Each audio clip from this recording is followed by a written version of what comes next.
సత్తా ఏ పార్టీకి లేదు. మనకు వచ్చిన డబ్బులతో మనకే మేనేజ్ చేసి తీసి అక్కడ అది తీసి ఇక్కడ ఈ 2 ఎదుగులు తీసి ఆ 2 ఎదుగులు ఆ 2 ఎదుగులు తీసి ఇక్కడ పెట్టడమే తప్ప ఎవరు ఎక్కడ బయట నుంచి తెచ్చేసే కెపాసిటీ లేదండి. ఒక్క కేఏ పాల్కు ఉంది. I can tell that. ఎందుకంటే మేము అనేక దేశాల్లో ఫ్యాక్టరీలు పెట్టించాం. అనేక దేశాలు వాళ్ళ దేశ అభివృద్ధికి పాల్ గారు ఆయన చెయ్యి అందించి ఉన్నతమైన స్థితికి తీసుకెళ్లారు. ఆ దేశాలు లిస్ట్ ఇమ్మంటే ఇస్తాను నేను ఏ దేశాల్లో మేము చేశాము. కనుక ఈ రాష్ట్రానికి ఈ రాష్ట్రానికి కంపెనీలు తేవడం, ఈ రాష్ట్రానికి ఉన్నటువంటి 13 లక్షలు 11 లక్షల అప్పు తీర్చడం వారికి ఒక చిక్కులో పని చేయగలడు. అయితే ఇది ఎంతమంది నమ్ముతారు అంటే అది పెద్ద ప్రశ్నే.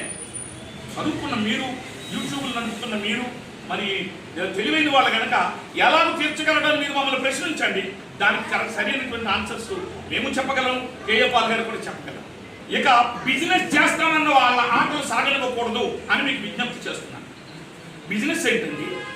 రాజకీయము ప్రజలకు సేవ చేయడం కొరకు గాంధీ గారు మొదలుకొని, లాల్ బహదూర్ శాస్త్రి గారు మొదలుకొని, జవహర్లాల్ నెహ్రూ గారు మొదలుకొని మొదలు పెడితే ఇవేమో బిజినెస్సా? రాజకీయం అనేది బిజినెస్సా? చేసిన వాళ్ళకి ఓటు వేయకండి, సేవ చేస్తామన్న వాడికే ఓటు వేయండి అని మీరు చెప్పాలి. ఇట్టి పరిస్థితి మనలో నుంచి ఆ రెవల్యూషన్ రావాలండి.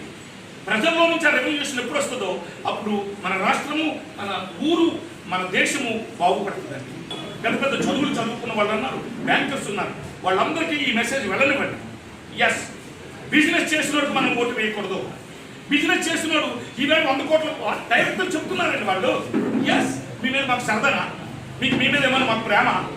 నేను ఘంటాపదంగా చెప్పగలను, బల్ల బుద్ధి శాసించి నేను చెప్పగలను.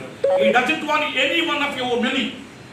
మన రాష్ట్రంలో ఉన్న డబ్బుకి మరిన్ని రెట్లు అప్పు తీర్చి, మరిన్ని రెట్లు సహకరించి రాష్ట్ర పురోభివృద్ధికి ఆయన తోడ్పడగలడే తప్ప వీళ్ళ దగ్గర వీళ్ళలాగా డబ్బు సంపాదించుకున్న దృక్పథం పాల్ గారికి లేదు. అది ఎన్నడూ ఆయనకి రాదు.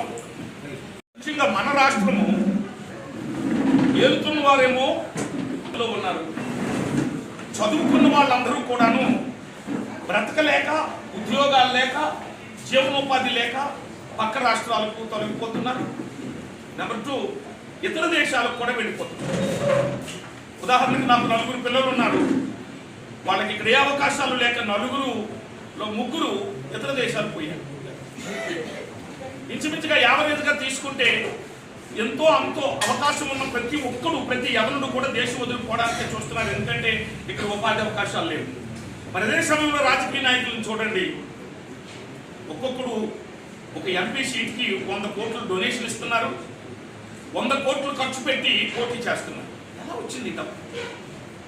ప్యాలెస్ల మీద ప్యాలెస్లు కడుతున్నారు, ఇంజనీరింగ్ కాలేజీల మీద కాలేజీలు కడుతున్నారు. ఎలా వాళ్ళు అయ్యారు? ఎంత అధిపతులు?